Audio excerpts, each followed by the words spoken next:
E aí galera, sejam todos muito bem-vindos à sala 1604. Hoje a gente vai falar sobre um tema que vai ser muito pertinente para quem ainda não ingressou no mercado de trabalho da nossa área. Hoje nós vamos falar sobre o meu primeiro trampo. Vai ser uma série de programas que a gente vai fazer, onde a gente vai discutir e trocar as experiências da galera daqui da Revolution sobre como que foi o processo deles para ingressar no mercado de trabalho, como que foi a trajetória para eles conseguirem um primeiro trampo nessa área que muita gente não sabe como começar, da onde partir, e é sobre isso que a gente vai conversar hoje. Eu sou Murilo e eu tô aqui com o Gustavo Ribeiro. Opa, tudo bem? A Heloísa Duda. Olá. E Duda não é um apelido? Não é meu apelido, é meu sobrenome. E o Victor Harmachuk. E aí, pessoal? Antes da gente começar, se você não está inscrito na nossa lista de e-mail para receber o podcast e todos os nossos outros conteúdos, aqui na postagem do blog tem um campo para você se inscrever com seu e-mail, e toda semana você vai receber. Se você conhece só o podcast, a gente tem um canal do YouTube onde a gente posta vídeos de gameplay e arte, que é um programa onde a gente joga videogame e fica desenhando, pintando e modelando. E a gente tem o Workbox, que é uma série de vídeos de dicas de pintura e modelagem, e eu tenho certeza que vocês vão curtir. Vão lá e se inscrevam. Então vamos lá, galera. O Gustavo e a Elo são do 3D e o Harmachuk é o nosso amigo Concept Artist. O que? Você tá indo pro 3D também, cara? Mais ou menos.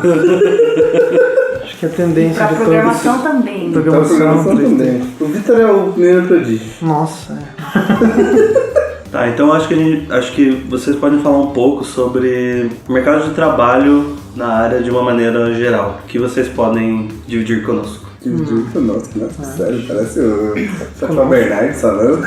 Convosco. Gustavo Ribeiro, área de trabalho. Você acha que o seu signo influencia na sua forma de modelar?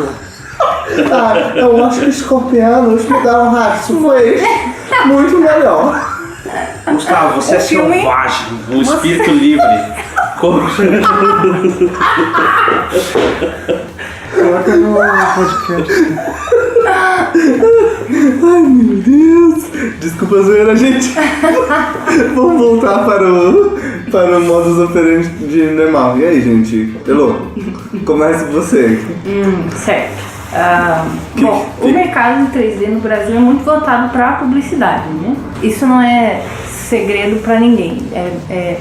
A gente tá acostumado aí com um mercado que meio que pega carona na publicidade. Então a gente, em muitos lugares que você vai trabalhar, você não vai ter lá um setor específico para 3D. Isso não estou falando que é uma regra geral, mas estou falando que a grande maioria é assim. É lógico que há exceções e o mercado está crescendo muito, está expandindo, então hoje já se vê estúdios só voltado para 3D e tudo mais.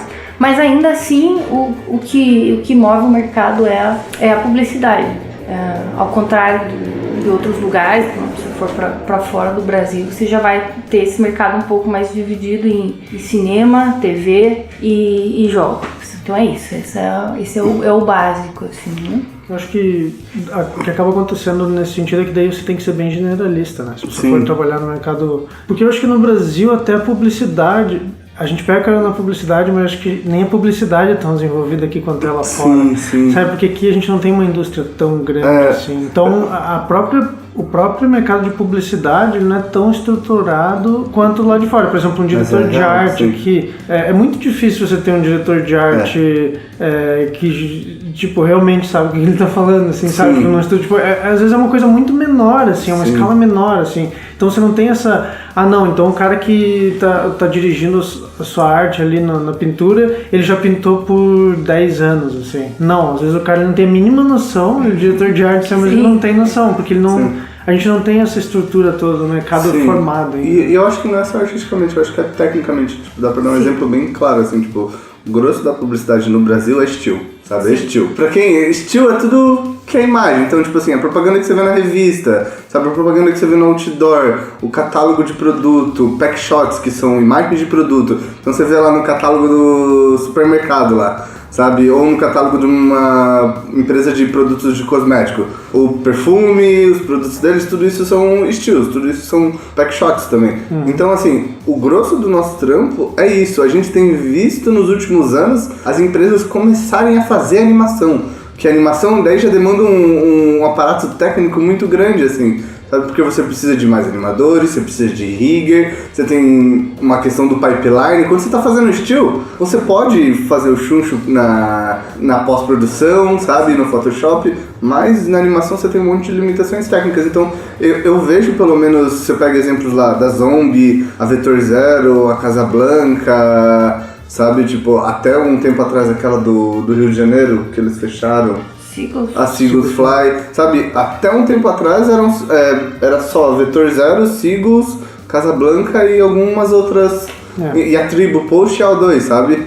Que faziam animação 3D. Hoje você tá vendo cada vez boutiques menores, tipo, fazendo. Esses dias eu tava conversando com o Giovanni e um aluno dele tá de uma empresa, tipo, que é no interior de Foz do Iguaçu, os caras fazendo uma parada, tipo, muito foda no Corona, animação. Mas o que eu acho louco disso é aquilo que eu tava falando. Quando você tem um estúdio muito do nível internacional aqui, é difícil a indústria absorver. Na verdade, normalmente o cara esses estúdios chegam nesse nível porque eles querem produzir uma coisa boa, mas que a indústria daqui vai absorver isso é difícil, sabe? Porque, primeiro que dificilmente, como a indústria daqui não é ainda tão... Tipo, ela não é... sabe? Ela não tem a comparação com a indústria lá de fora, sabe? Os caras gastam milhões numa campanha, milhões não, só na animação. Assim. Sim. Então a gente acaba absorvendo muita coisa. Tem, é claro, mas acaba absorvendo muita coisa de fora, assim. E aquela coisa, daí esses estúdios eles monopolizam o mercado maior, assim. Sabe? Da indústria maior que tem. Sim. E o resto fica com o resto, assim, né? Tipo, fica aquele monte de coisinha menor. Os bons estúdios acabam pegando os trabalhos de fora também, né?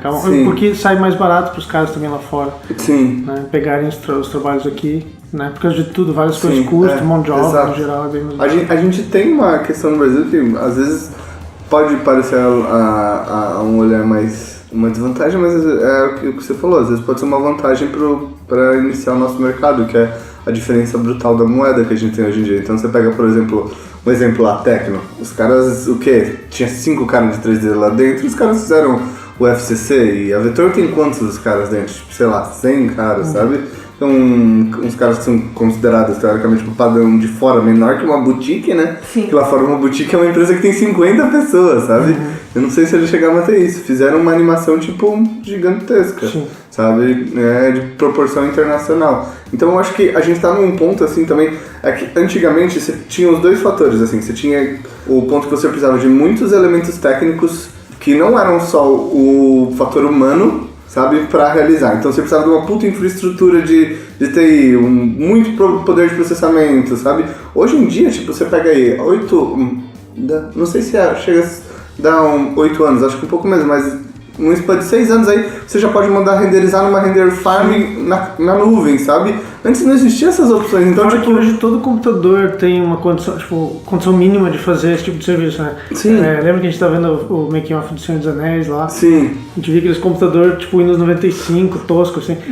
Tipo, cara, hoje a gente tem capacidade, todo mundo em casa tem capacidade de fazer a mesma coisa que os caras faziam, tipo, sabe? Sim, exato. Então, hoje em dia todo mundo já tem mais acesso a muita capacidade de processamento. Sim. E eu acho que ele é um mercado, tipo... Em certos aspectos, você pega, por exemplo, game. A gente ainda tá bem na base de produção, assim, a gente não tá numa base, tipo, high-end, eu não sei nem se a gente vai chegar nisso, sabe? Porque eu não sei se o mercado, ele vai pedir isso, sabe? Tipo, você pega... Aí você entra, eu acho que os jogos são o melhor exemplo. AAA, sabe? Por quanto tempo a gente vai continuar tendo AAA, sabe? No nível que é jogo de 250 milhões, sabe? Porque eu acho que a indústria lá fora já tá sofrendo uma mudança. Eu acho que isso não vai chegar aqui, sabe? Sim. Eu não vejo isso vindo pra cá. Na verdade, a indústria independente, acho que tanto de filme quanto série e tudo mais, eles estão... Tá tendo um balanço, assim, porque eu acho que o que acontecia muito, música também, né? O que acontecia muito é que você pegava um estúdio, você pega no Brasil a Som Livre. Sim.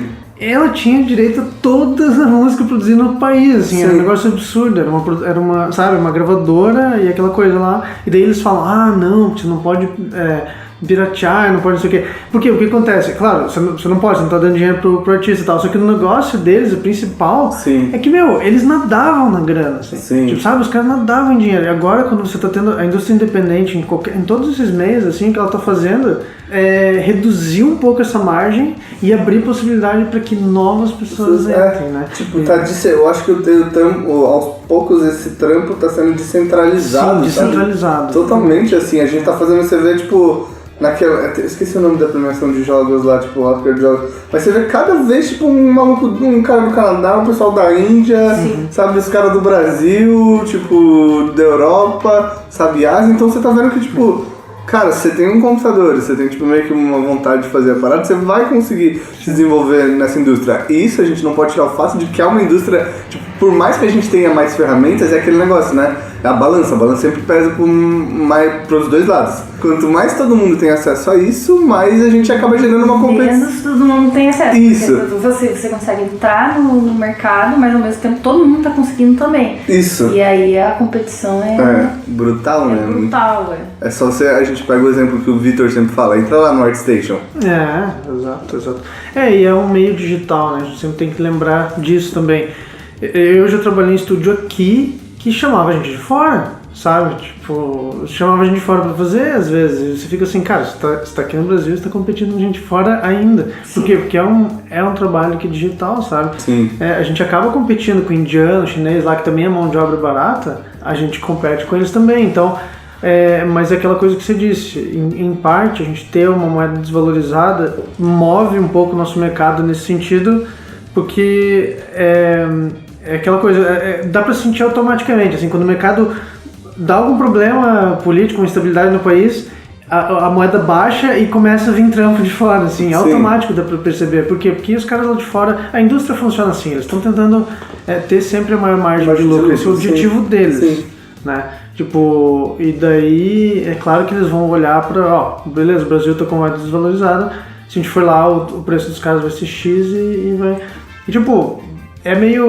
parece até meio uma coisa meio fria, assim, tal, mas faz parte da indústria, né? É assim que funciona, né? Você tá ganhando menos que os caras que trabalham lá fora. Sim, com certeza. E uma coisa que eu acho interessante disso tudo, assim, é que você também tem aquele aspecto, assim, a gente tem uma democratização maior do acesso à informação, do equipamento, de tudo, mas não necessariamente, por exemplo, você vê no caso do Brasil, a gente não tem tanto profissional, tipo, tem muito profissional médio e baixo, mas tem muito pouco profissional de alto nível disponível no mercado, assim, tipo, de altíssimo nível. Uma coisa que eu sinto que pra entrar no mercado, assim, que falando em nível, assim, é interessante ver que a indústria parece que tem um limiar, assim, do que você precisa atingir para começar a trabalhar na indústria, assim, sabe? Ela não é exatamente uma escadinha tão regular, assim, pelo menos acho que na nossa área, porque é muito na cara, na nossa área o que acontece é que ela é muito na cara, o portfólio tá ali, entendeu?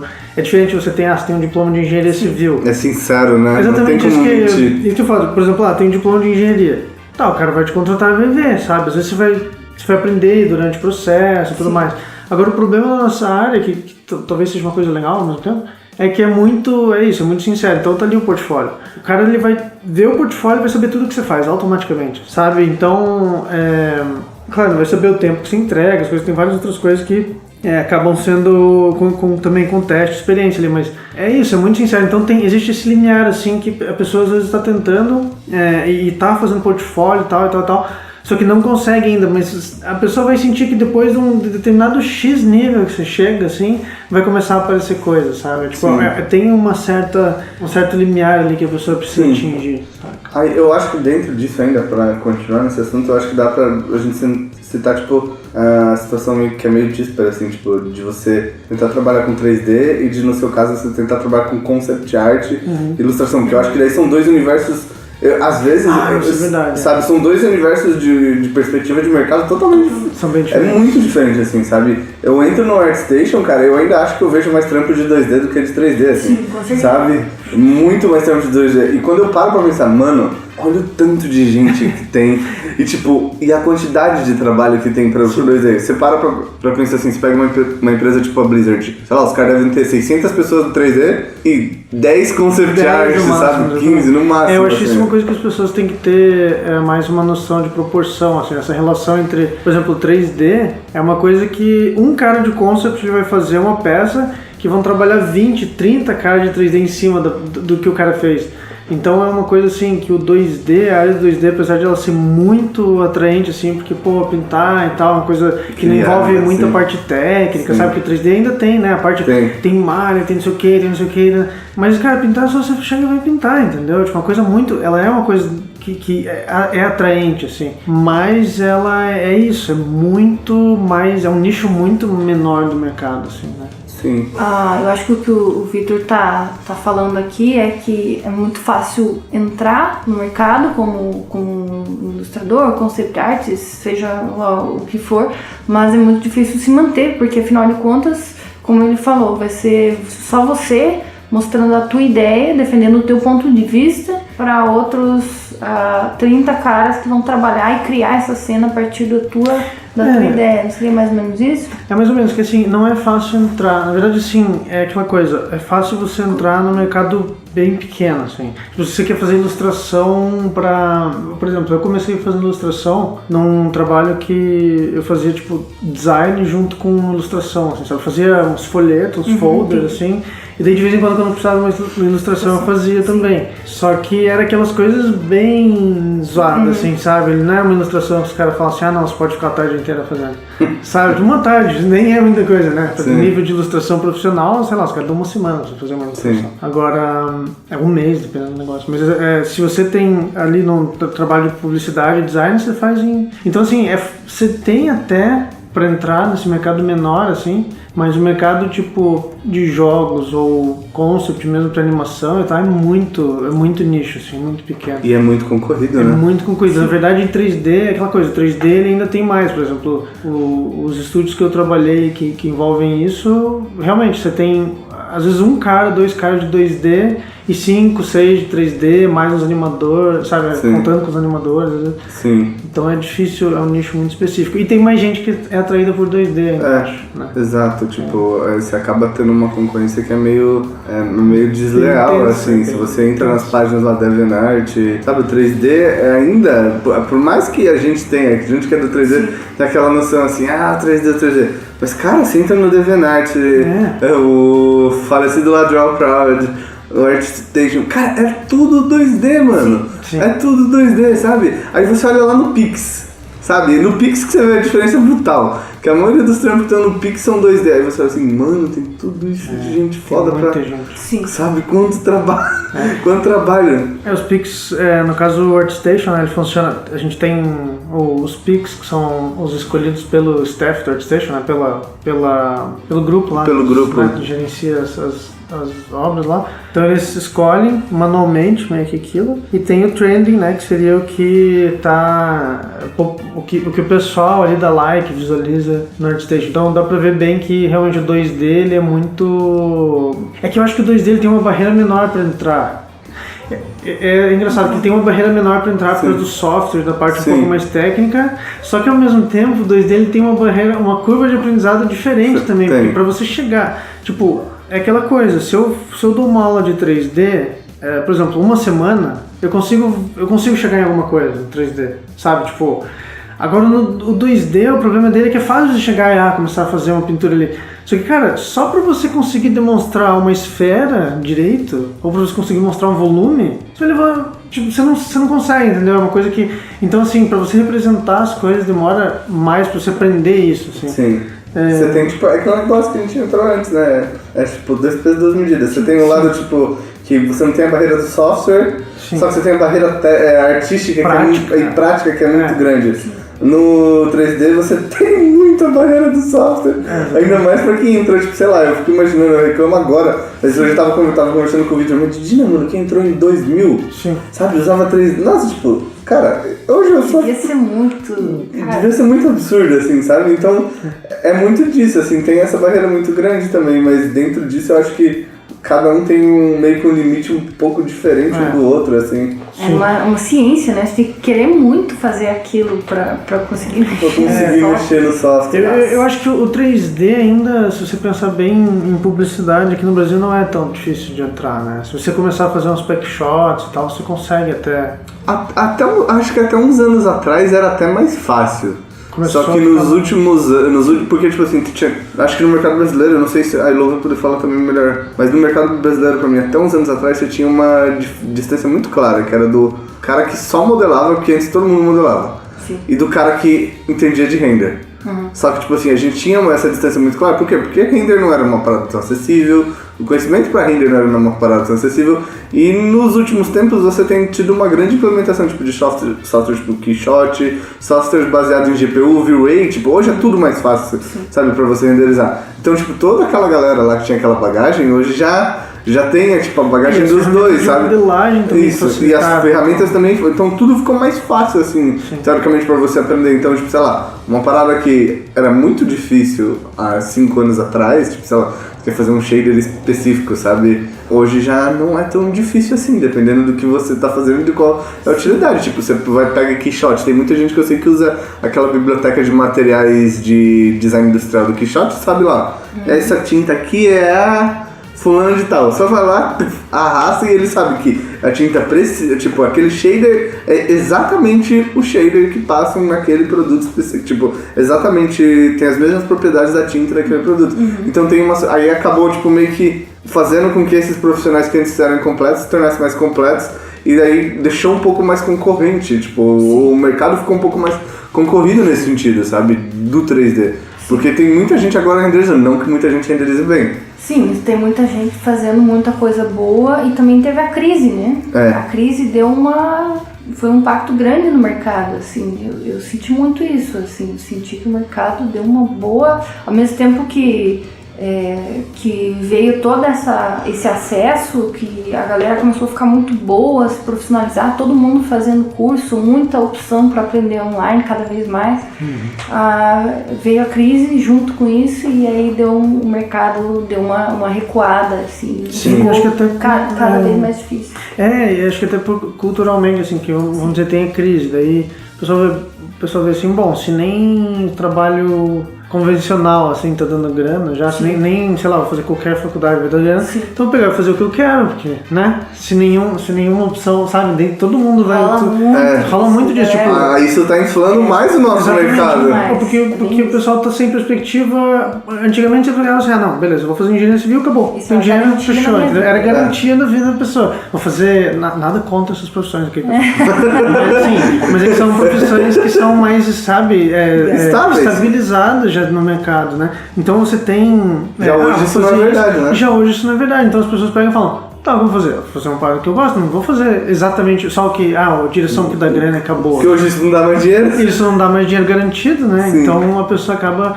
E eu acho que tem isso. E outra coisa que também no nosso mercado, isso no mundo inteiro, assim, mas no Brasil ainda mais também, porque a gente tá sempre um pé atrás um pouco do primeiro mundo, assim, em termos disso. E é assim, a gente ainda não saber, a gente ainda não tem entendido que a nossa profissão é uma profissão normal, na verdade, sabe? Exato. Não parece, mas a gente tem um estigma de popstar, né? Fala pra todas as mães, pra toda a galera que tá... isso é muito importante, porque assim, a pessoa acha, isso é uma coisa que o pessoal ri quando eu falo, mas a pessoa acha que você vai estar trabalhando assim, eu tô ali pintando, fazendo uma ilustração e eu vou estar de vez em quando rindo espontaneamente. Eu tô... É porque eu faço o que eu gosto. É bom, é legal. Não é uma vida normal, é uma coisa de jardim de infância. Você acha que você vai estar... Mas nossa, é a mesma coisa, assim. Eu acho que isso é nos dois sentidos. Eu acho que tanto do entendimento das pessoas de fora pra nossa área, quanto das pessoas de dentro pra nossa área. Porque a gente glamoriza demais o que a gente faz. É que a gente tá na era da imagem, assim, né? Cara, Facebook, Instagram e tudo. Então quem produz imagem fica famoso, entendeu? Então você pintar, você criar imagem, você criar uma ilustração... Sim.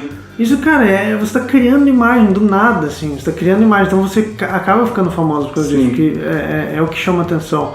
Só que no fim das contas, por exemplo, se eu fosse um bom programador, esse é um exemplo que eu sempre falo, se eu fosse um bom programador, eu não ia pegar no Facebook e postar uma foto de um código meu, você acha que ia ter o like da minha mãe?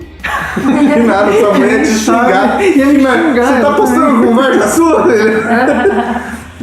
Então, sabe, não tem essa atração, assim. Agora, se você posta uma imagem, cara, todo mundo pode entender. Sim. Né? Todo mundo vê, pô, nossa, olha como é que ele pintou essa sombra, eu não consigo, eu só desenho um boneco palito, não sei o quê. Todo mundo, leigos conseguem, exatamente, leigos conseguem entender que aquilo é um trabalho interessante. Sim.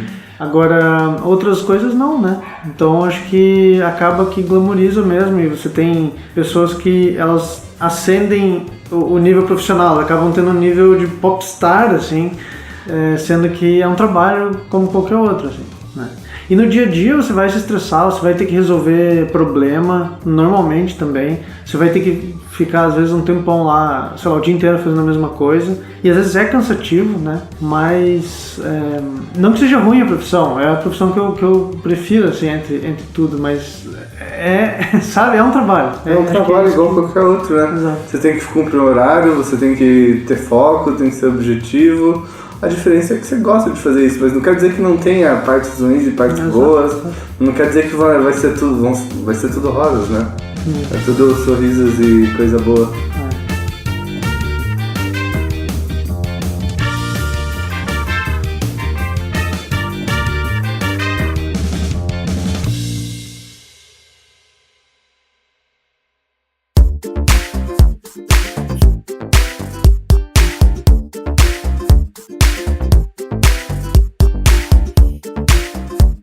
Tá, beleza.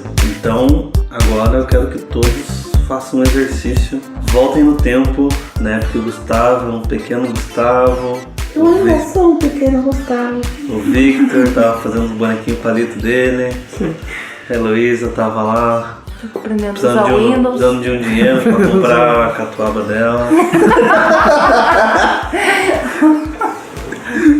Eu quero saber como que foi o processo de vocês. Como foi a transição de vocês? Ok, eu não ganho dinheiro algum com essa merda e olha, agora eu ganho dinheiro com isso. Como foi o processo? Qual foi a oportunidade que vocês tiveram?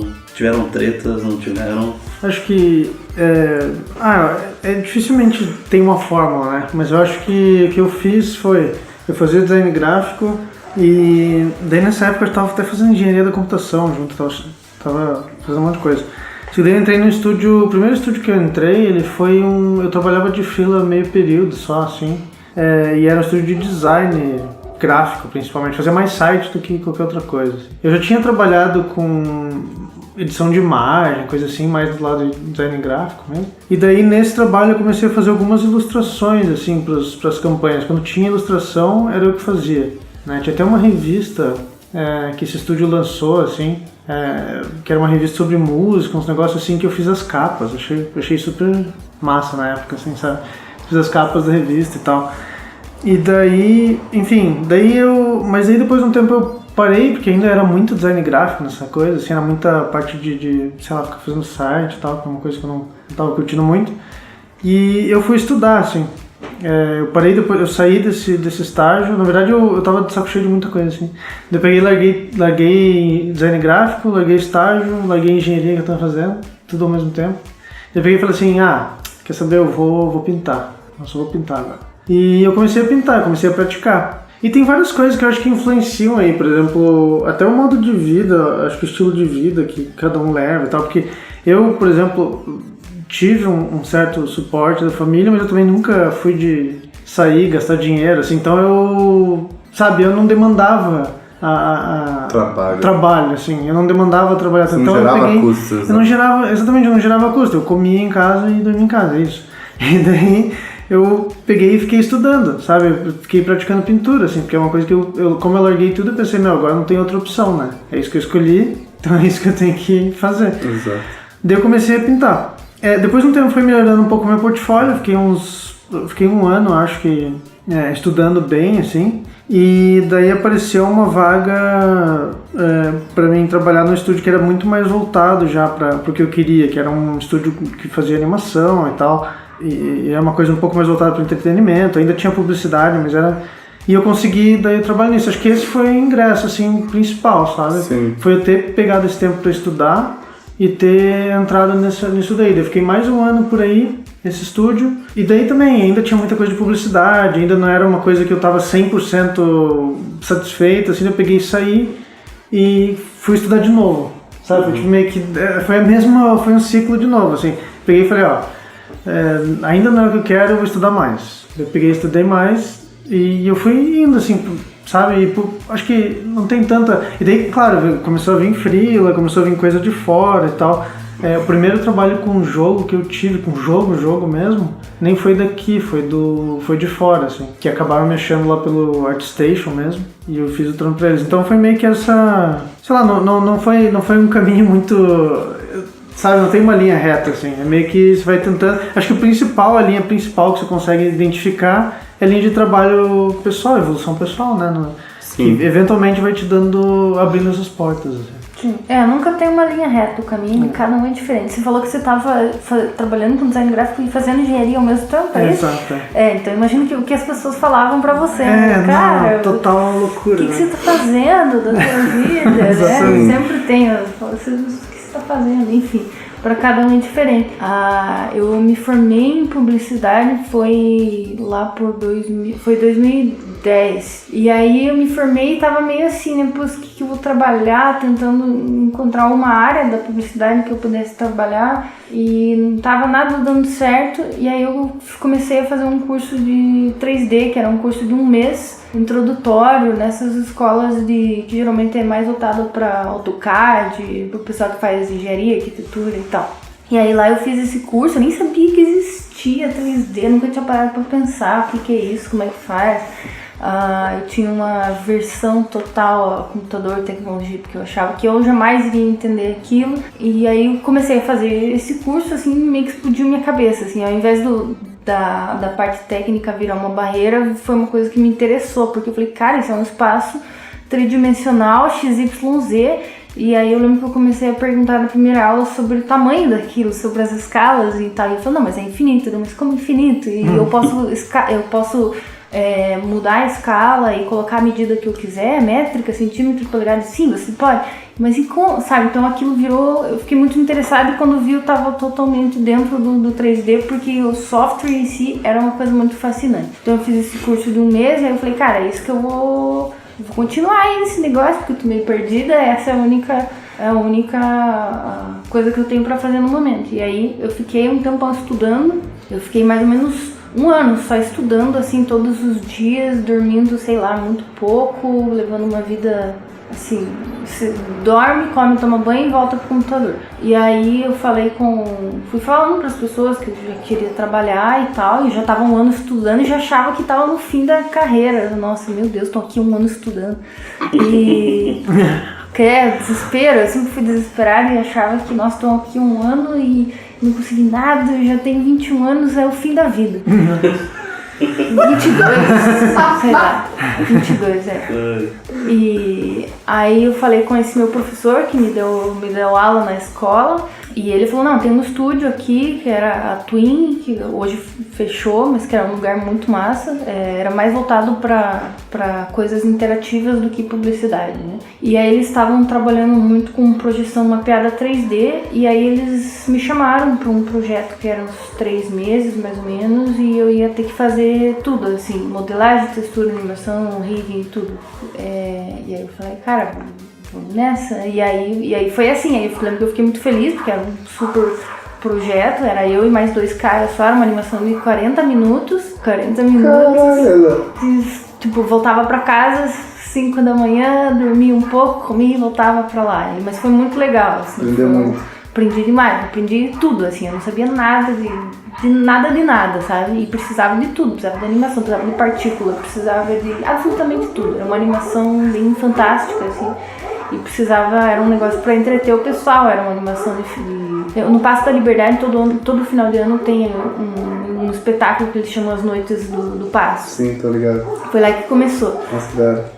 Então era uma coisa assim para entreter as pessoas, era um espetáculo gratuito, patrocinado pela prefeitura, pelo governo do estado, e aí assim, vai multidões lá assistir, se precisa manter aquelas pessoas assistindo o negócio. Então tinha dinossauro, tinha cascata de chocolate, tinha castelo de doce, tinha, assim, eu fiz tudo que eu pude, assim, porque uma cena tinha, sei lá, 30 mil objetos para animar numa cena, sabe? Então era um negócio colossal. E aí eu dei tudo que eu pude, porque eu fiquei muito animada, eu falei, cara, consegui esse trabalho, um privilégio muito grande. E assim foi, e aí de lá eu fui para outros projetos que eram também voltados para projeção mapeada, interatividade. De lá eu saí e fui para outra empresa, para Pixel, que tá aí arrasando.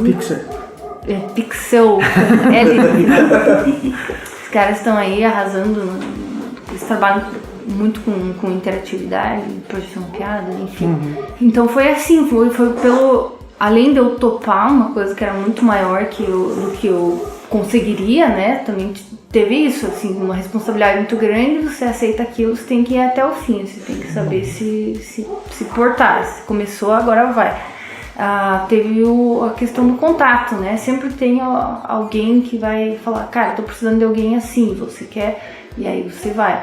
Além do portfólio, eu acho que seria isso, assim, muito importante você ter contato, porque às vezes você entra lá no ArtStation e você vê um trabalho incrível, mas você não faz ideia de como é aquela pessoa no dia a dia, se ela é uma pessoa bacana de trabalhar, sabe, tudo isso, se ela vai, por exemplo, na hora que a coisa aperta, se ela vai terminar até o fim ou ela vai sair correndo, se ela é solícita, se ela se dispõe a ficar até 5 horas da manhã, não, deixa que eu termine isso aqui, eu dou conta, ou ela vai, não, eu só faço o que eu fui contratada para fazer e vai embora. Então tem muito isso, assim, tem a teoria e tem a prática, né? Você tem que ter os dois. O melhor é que você tenha os dois. Sim. Mas eu acho que eu consegui essa entrada no mercado por causa disso, assim, sabe? Por topar umas responsabilidades grandes e eu falar, não, pode deixar, eu vou conseguir e vou dar conta. Isso é uma coisa que acontece bastante com ilustração, até hoje na verdade acontece comigo, mas é meio irracional às vezes, porque você pega assim, o cara te contrata para fazer uma ilustração. Sim. Né? E se ele te contratou para fazer a ilustração, quer dizer que ele já viu o seu trabalho e ele quer aquilo que você faz. Ali. Só que mesmo assim, às vezes você fica, sabe, tipo, putz, eu não vou conseguir fazer e tal. E às vezes é um pouquinho mais do que você pode fazer, só que, sabe, é isso que faz você ir pra frente, assim. Se você pegar uns trampos que você não tá acostumado a pegar e, sabe, e insistir às vezes um pouco e ter um pouco dessa coragem, assim. E pensando bem, se você racionalizar bem, assim, se estão te contratando, quer dizer que você sabe fazer já. Então, é difícil, sabe, quer dizer que querem o trabalho que você faz. Sim. Então, acho que é importante ter um pouco dessa confiança também. Cara, eu acho que eu não devia nem estar nesse podcast, que eu sou o pior exemplo de como se introduzir no mercado de trabalho, porque, tipo, acho que a única carteira assinada que eu tenho é do Laboratório de Física Computacional da Federal. Mas não é carteira assinada. Mas você trabalhou com Não, eu tive carteira assinada. Não, tipo, a única coisa que tá na minha... Mas assim, depois disso, eu nunca trabalhei em nenhum outro estúdio. Não sei se foi por sorte ou por loucura da vida, eu acabei despencando direto no freelance, assim, sabe? Mas então eu nunca tive nenhuma experiência com isso, mas tipo, ter caído nesse mundo foi meio que uma parada de paraquedas, assim. Eu lembro quando, de moleque, eu curtia muito composição, assim. E tinha um software que eu mexia desde muito novo. E que hoje eu já mexo menos, mas eu mexia muito e eu era relativamente bom com um software que a gente chama, na época era Combustion. Era o primeiro software baseado em composição de nós da época, tipo, que era acessível. Na época tinha um Flame, um Inferno, era um software, tipo, sei lá, de 50, 80 mil dólares, assim. E o Combustion era um software mais acessível. E os primeiros trampos que eu consegui, acho que foi com ele, foi fazendo comp chroma key pra esse software. E depois, no 3D, cara, foi muito voltado pra packshot e produto, assim, sabe? Às vezes conheci um fulano que queria ter uma imagem de um produto dele em 3D, sabe? esse negócio vai rolando, ó, tem um garoto lá que faz essa parada. Sabe, aí você ia lá e fazia uma parada pro outro fulano, pro outro. Aí até que eu comecei a aumentar isso, aí eu comecei a fazer trampo com textura, sabe? E hoje, ultimamente, eu não faço mais muito isso, mas a minha inserção assim, do mercado se deve muito ao boca a boca, assim, ao networking, sabe? Eu ia lá e eu fiz um bom trabalho, fiz um trabalho legal pra um fulano lá, sabe? Eu lembro que a primeira parada que eu fiz foi uma caixinha de alguma coisa, sabe? Uma caixinha de um produto bem simples, um carinha do interior. Aí eu fiz isso, daí eu acabei fazendo outro, aí depois eu comecei a fazer uns freelas de textura, aí as coisas foram subindo, assim. Eu meio que já trabalhei de 3D, eu já trabalhei com modelagem, com textura, com render, com comp, sabe? Mas não tem muito como explicar, assim, como foi meio no... Eu nunca fiz trabalhos para empresas super grandes, mas foi meio, tipo, devagarzinho com o network aqui, um network ali, até porque, tipo, teve... Quando eu fazia física, eu tenho basicamente a mesma história que o Victor. Eu larguei física, eu tava entrando em engenharia também, larguei minhas 2 faculdades e falei, eu vou estudar cinema e quero mexer com 3D, mexer com arte, foda-se tudo. Assim. Aí era muito engraçado, porque quando eu larguei, antes de eu largar, eu ia naquelas reuniões de famílias, aqueles tios, sabe? Garotão, vai ser físico, engenheiro, foda. Aí... Depois, o pessoal, meu tio chegava e perguntava, aí Gustavo, você tá fazendo artes agora, tio? Que bom, vai dar aula, né? Vai dar aula pra criança? Saca? Aula de educação artística? Eu pensei que era essa mulher que dava, nesse nível, eu já ouvi isso, sabe? Aí, cara, mas foi muito natural, assim, tipo, dei sorte de pegar trampos pequenos que iam me dando um dinheirinho aqui, um dinheiro ali. Aí, tipo, eu nunca tive vergonha de conversar com os outros. Então, tipo, isso é um negócio que me abriu muita porta, assim. Sim. Todo mundo. Sabe, então isso é uma parada. Gente, o Gustavo é o maior free talker que eu já conheci. Free talker. Vai lá na praça, lá na rua 15 com uma plaquinha, free talker. Cara, eu assim, eu só... todo o negócio da escola e tudo isso, só porque me acharam, assim, porque eu ia estar numa caverna, exatamente. Mas literalmente foram te caçar na Não, tua já casa. fizeram isso literalmente. Tipo, então, ajuda muito você ser extrovertido, falar com as pessoas. E eu acho que isso talvez seja uma dica que eu possa dar, assim, tipo, que me ajudou muito. Que é falar assim, sabe, não no sentido assim de, tipo, eu tinha uma dúvida, eu vi, tal fulano fez tal coisa. Eu ia mesmo, na caruda lá, qual que é o nome do... Aí eu ia no Google, aí eu pesquisava lá, ILM LinkedIn. Aí eu vi os nomes dos caras, eu digitava, esse cara que trabalha com modelagem na ILM. Aí eu fazia vários resumos de tudo, assim, eu tenho isso até hoje, sabe, uma tala de resumos gigante, assim, de todas as áreas. Aí eu pegava, qual a dúvida que eu tenho de modelagem? Aí eu pegava o e-mail e mandava todas as dúvidas pro fulano. E às vezes ninguém me respondia, mas muitas das vezes me respondiam, assim, sabe? Você ia lá stalkear, conseguir o telefone da mãe do cara, liga na casa do cara. Oi! Eu sei que você tá jantando aí, é Natal hoje, mas eu vou dizer que tem um conhecido nosso, não posso citar nomes, um amigo nosso, que ligou pra, acho que um diretor da Blizzard. Nossa! Para ver se poderia conseguir um emprego, não posso citar nomes. Se ele ouvir, ele vai saber. Ô fulano, o Gustavo liga, ô fulano, preciso tirar uma dúvida. Não, e o pior o cara fala assim, não, mas eu tô aqui em casa, manda um e-mail. Não, vem aqui fora, rapidinho. O cara tá lá com o notebook, assim, né? Aqui, moço, eu não é aberto, rapidão. Coloca o notebook na sua janela. Você Você faz só isso tira o pra braço mim. pra fora da janela e clica no botão aqui. Mas assim, eu acho que é isso, tipo, não tem bom, muito pra mim não teve muito que um caminho definido, assim, foi sempre, tipo, é só que eu estudava bastante, assim, que nem um maluco, assim, sabe, tipo, acordava 4 horas da manhã, tinha 3 horas de sono, Tem um Mas pouco assim, de tudo, né? Você tem que estudar muito, você tem que ser chato, você tem que falar com Sim. as pessoas, você tem que pedir coisas para as pessoas, você eu tem que lembro- aparecer, você tem que ter Sim. um portfólio. É um leque de Eu, na coisas. verdade, né? apesar de eu não conversar muito com as pessoas, eu sempre tava postando meu trabalho. Sim. Assim, então, tipo, isso é Você uma tava coisa que me fazendo ajudou. network, A network de alguma forma. Então, eu tava... Todo lugar que eu podia, eu tava colocando meu Sim. trabalho, assim. E eu não tinha tanta segurança pra falar com as pessoas, mas eu tinha segurança pra colocar meu trabalho Sim. fora. Então, alguma coisa... Eu lembro que uma parada engraçada comigo também foi que, tipo, eu sempre odiei inglês. Eu passei nos meus 2 vestibulares fazendo pra prova pra espanhol. Só que daí eu falei, cara, eu quero aprender 3D. Putz! Sim. Eu sempre fugi do inglês, mano. Sei lá, mais Sabe? espanhol, cara. Já era. Cara, não rolava assim.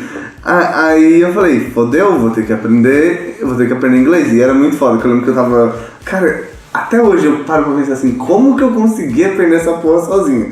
Porque eu pegava o tutorial, eu ouvia a parada assim, aí eu pausava, daí eu voltava. Aí eu voltava assim, aí eu via de novo. Aí eu tentava, eu acho que se escreve assim.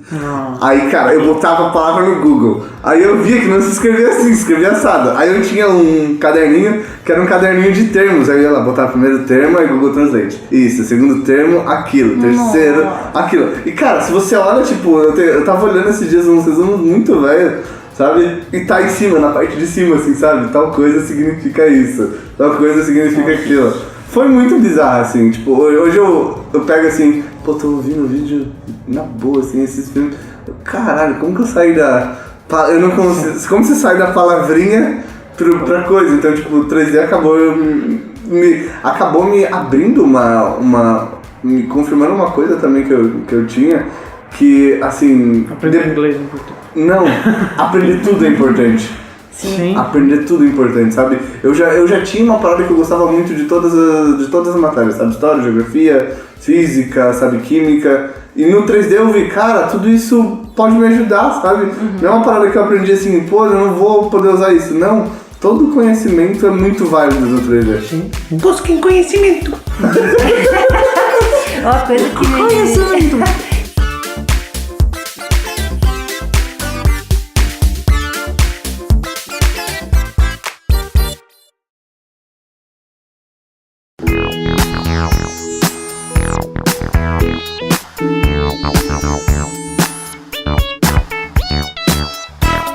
Eu acho que a gente então pode seguir agora nessa linha de dar várias dicas pra galera do que é importante para dar esse start aí nos trabalhos.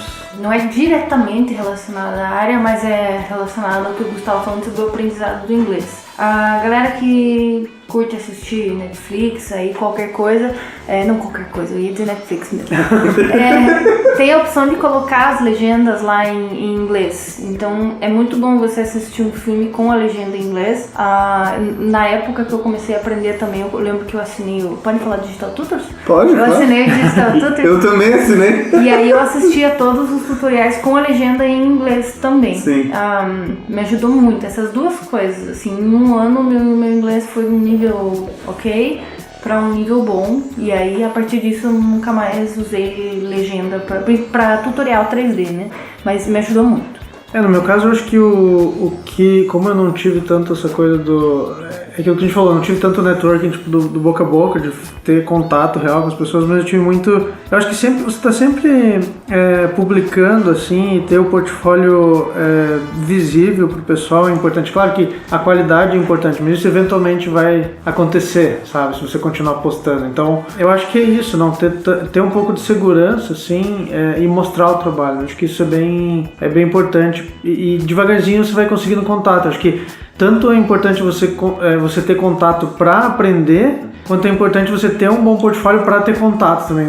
A coisa acontece dos dois lados. Dos dois lados. Eu comecei a ter contato a partir do meu portfólio, assim, Sim. porque eu não tive espontaneamente, assim, sabe? Sim. Tipo, eu tive só depois que as pessoas começaram a dizer, Vitor, você Sim. quer sair tomar um café, sei lá, porque eu sou da área, tô por aqui, você quer ir lá Sim. conversar sobre tal coisa?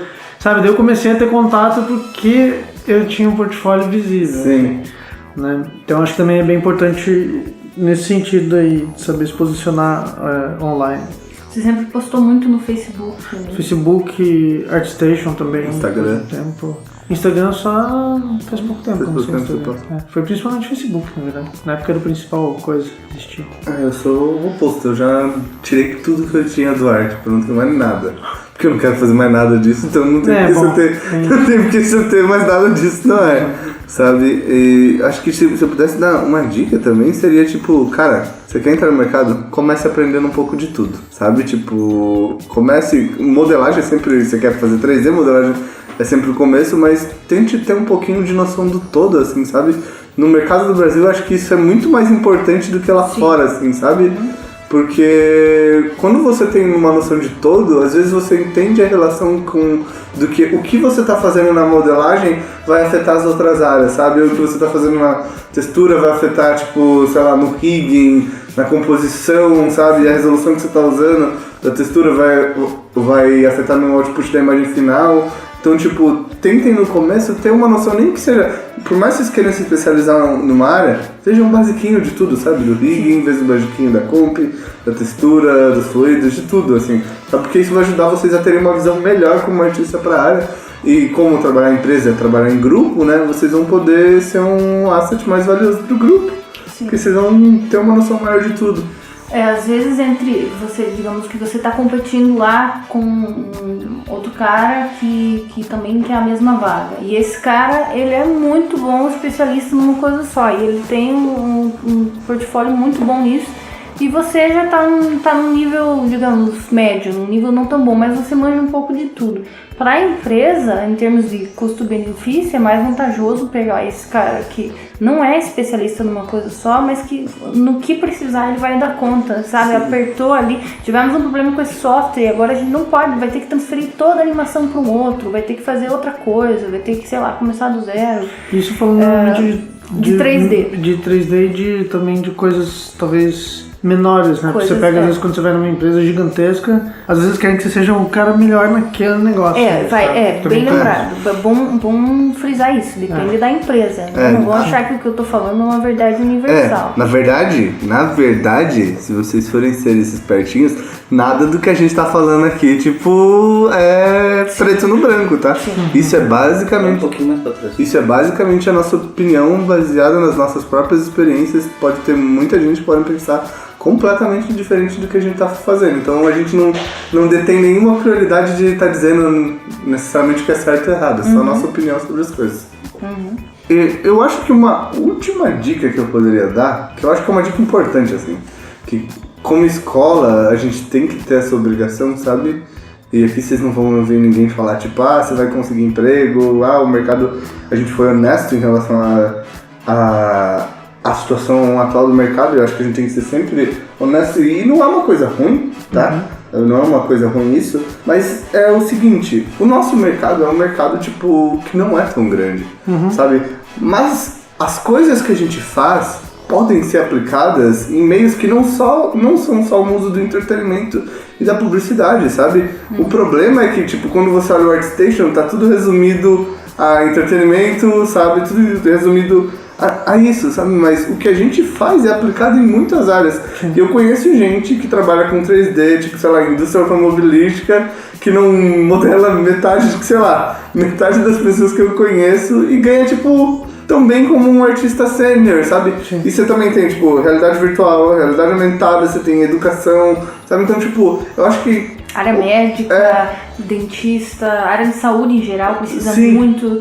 A impressão 3D, que agora é uma área que vai crescer muito.